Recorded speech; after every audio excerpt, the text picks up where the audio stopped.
नमस्कार मित्रांनो, तुमचं स्वागत आहे आपल्या करंट मित्र या एज्युकेशनल यूट्यूब चॅनलवर. आज आहे 4 जानेवारी 2025. तर आजच्या ज्या महत्त्वाच्या चालू घडामोडीचे प्रश्न आहेत, ते आपण या व्हिडिओमध्ये कव्हर करण्याचा प्रयत्न करणार आहोत. चला तर मग प्रश्न क्रमांक पहिला घेऊ. प्रश्न क्रमांक पहिला. यंदाच्या मेजर ध्यानचंद खेलरत्न पुरस्कारासाठी निवड झालेले प्रवीण कुमार हे कोणत्या खेळाशी संबंधित आहेत? त्याचं उत्तर आहे ऑप्शन क्रमांक सी, पॅरा अथलेटिक्स या खेळाशी प्रवीण कुमार हे संबंधित आहेत. प्रश्न क्रमांक 2. खालीलपैकी कोणाची राज्याचे आरोग्य विभागाचे सचिवपदी निवड झालेली आहे? त्याचं उत्तर आहे ऑप्शन क्रमांक सी, डॉक्टर विपुल विनायक. डॉक्टर विपुल विनायक यांची राज्याचे आरोग्य विभागाचे सचिवपदी निवड झालेली आहे. प्रश्न क्रमांक 3. यंदाच्या मेजर ध्यानचंद खेलरत्न पुरस्कारासाठी निवड झालेले हरमनप्रीत हे कोणत्या खेळाशी संबंधित आहेत? त्याचं उत्तर आहे ऑप्शन क्रमांक ए, हॉकी या खेळाशी हरमनप्रीत सिंग संबंधित आहेत. प्रश्न क्रमांक 4. खालीलपैकी कोणती विनाशिका भारतीय नौदलात दाखल होणार आहे? त्याचं उत्तर आहे ऑप्शन क्रमांक डी, प्रोजेक्ट 15B सुरत. प्रश्न क्रमांक 5. खालीलपैकी कोणाची राज्याचे सार्वजनिक न्याय विभागाच्या प्रधान सचिवपदी निवड झालेली आहे? त्याचं उत्तर आहे ऑप्शन क्रमांक डी, हर्षदीप कांबळे. डॉक्टर हर्षदीप कांबळे यांची राज्याचे सार्वजनिक न्याय विभागाच्या प्रधान सचिवपदी नियुक्ती झालेली आहे. प्रश्न क्रमांक 6. 37व्या राष्ट्रीय बेसबॉल स्पर्धेत महाराष्ट्र महिला संघाने कोणते पदक पटकावलेलं आहे? त्याचं उत्तर आहे ऑप्शन क्रमांक बी, कांस्य पदक पटकावलेलं आहे बेसबॉल स्पर्धेमध्ये महाराष्ट्र महिला संघाने. प्रश्न क्रमांक 7. खालीलपैकी कोणती युद्धनौका भारतीय नौदलात दाखल होणार आहे? त्याचं उत्तर आहे ऑप्शन क्रमांक ए, निलगिरी ही युद्धनौका भारतीय नौदलात सामील होणार आहे. प्रश्न क्रमांक 8. एका ऑलिम्पिक स्पर्धेमध्ये 2 पदके पटकावणारी स्वतंत्र भारतातील मनू भाकर ही कितवी महिला ठरलेली आहे? त्याचं उत्तर आहे ऑप्शन क्रमांक ए, पहिलीच महिला ठरलेली आहे. प्रश्न क्रमांक 9. जागतिक बुद्धिबळ स्पर्धेत सर्वात लहान विश्वविजेता होणारा बहुमान मिळवणारे खेळाडू कोण ठरलेला आहे? त्याचं उत्तर आहे ऑप्शन क्रमांक सी, डी गुकेश. डी गुकेशने कोणाचा पराभव केला आहे? चीनच्या डिंग लिरेनचा. प्रश्न क्रमांक 10.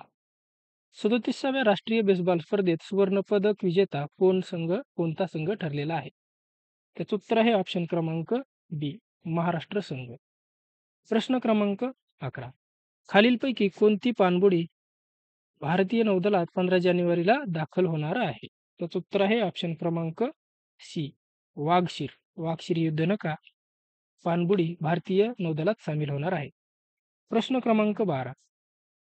ब्रिटिश एम्पायरच्या न्यू इयर ऑनर्स यादीमधील commander of the order of the British empire, त्याचं नाव आहे commander of the order of the British empire, हा प्रतिष्ठेचा सन्मान राज्यातील कोल्हापूरच्या कोणाला मिळालेला आहे? त्याचं उत्तर आहे ऑप्शन क्रमांक ए, लीना नायर. लीना नायर ह्या कुठलच्या आहेत? तर कोल्हापूरच्या आहेत. यांना ब्रिटिश एम्पायरकडून commander of the order of the British empire हा पुरस्कार देण्यात आलेला आहे. प्रश्न क्रमांक 13. राष्ट्रीय पंचायत राज पुरस्कारात महाराष्ट्र राज्य कोणत्या क्रमांकावर राहिलेलं आहे? त्याचं उत्तर आहे ऑप्शन क्रमांक बी, दुसऱ्या क्रमांकावर. प्रश्न क्रमांक 14. कोणत्या देशाने नवीन अंतराळ स्थानक उभारण्याची घोषणा केलेली आहे? त्याचं उत्तर आहे ऑप्शन क्रमांक बी, चीन या देशाने नवीन अंतराळ स्थापन करण्याची घोषणा केलेली आहे. प्रश्न क्रमांक 15. कोणत्या भारतीय खेळाडूने 2025 मध्ये ऑस्ट्रेलियन ओपन टेनिस स्पर्धा जिंकलेली आहे? त्याचं उत्तर आहे ऑप्शन क्रमांक सी, सुमित नागल. प्रश्न क्रमांक 16. कोणत्या राज्याने 2025 मध्ये ग्रीन एनर्जी मिशनची सुरुवात केलेली आहे? त्याचं उत्तर आहे ऑप्शन क्रमांक सी, गुजरात राज्याने ग्रीन एनर्जी मिशनची सुरुवात केलेली आहे. प्रश्न क्रमांक 17. केंद्रीय मंत्रिमंडळाने 2 जानेवारी 2025 रोजी कोणत्या नवीन योजनेला मंजुरी दिलेली आहे? त्याचं उत्तर आहे ऑप्शन क्रमांक डी, आत्मनिर्भर भारत रोजगार योजना. प्रश्न क्रमांक 18. जानेवारी 2025 पासून कोणत्या राज्याने एक राष्ट्र एक रेशन कार्ड या योजनेची सुरुवात केलेली आहे किंवा लागू केला आहे? त्याचं उत्तर आहे ऑप्शन क्रमांक सी. तामिळनाडू राज्याने जानेवारी 2025 पासून एक राष्ट्र एक रेशन कार्ड या योजनेचे अंमलबजावणी केलेली आहे. प्रश्न क्रमांक 19.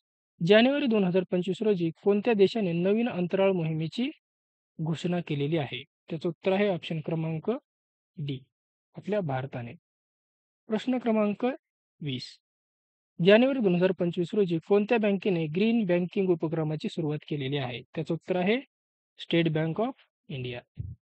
प्रश्न क्रमांक 21. अश्वारूढ खेळासाठी अर्जुन पुरस्कार मिळवणारी पहिली भारतीय महिला कोण ठरलेली आहे? त्याचं उत्तर आहे ऑप्शन क्रमांक डी. दिवकृती सिंग. प्रश्न क्रमांक 22.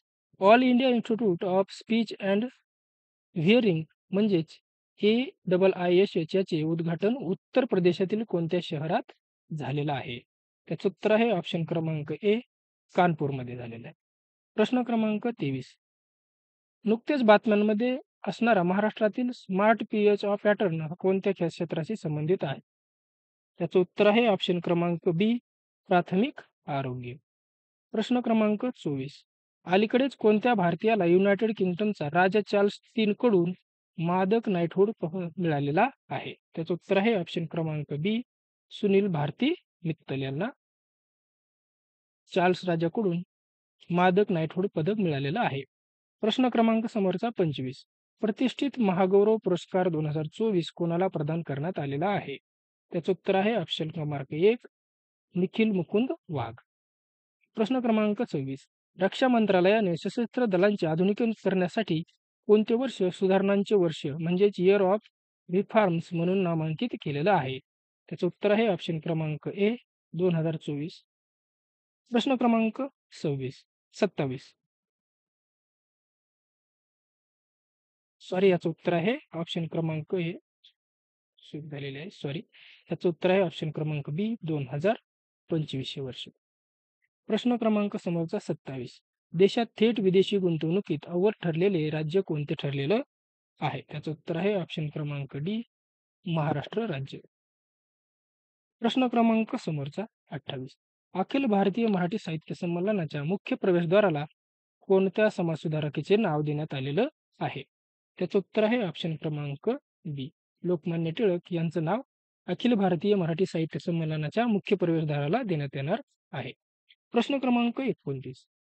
पहिली खो खो विश्वचषक स्पर्धेत किती देशांचे पुरुष संघ सहभागी होणार आहेत? त्याचं उत्तर आहे ऑप्शन क्रमांक ए.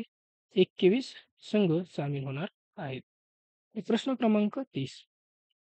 पहिली खो खो विश्वचषक स्पर्धेत किती देशाचे महिला संघ सहभागी होणार आहेत? त्याचं उत्तर आहे ऑप्शन क्रमांक बी. 20 देशाचे महिला संघ सहभागी होणार आहेत. त्याच्याबद्दल महत्त्वाचा पॉईंट आहे.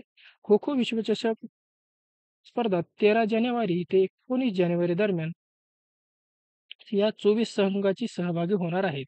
ते नवी दिल्ली इथे कुठं इंदिरा गांधी इंडोर स्टेडियम मध्ये होणार आहेत.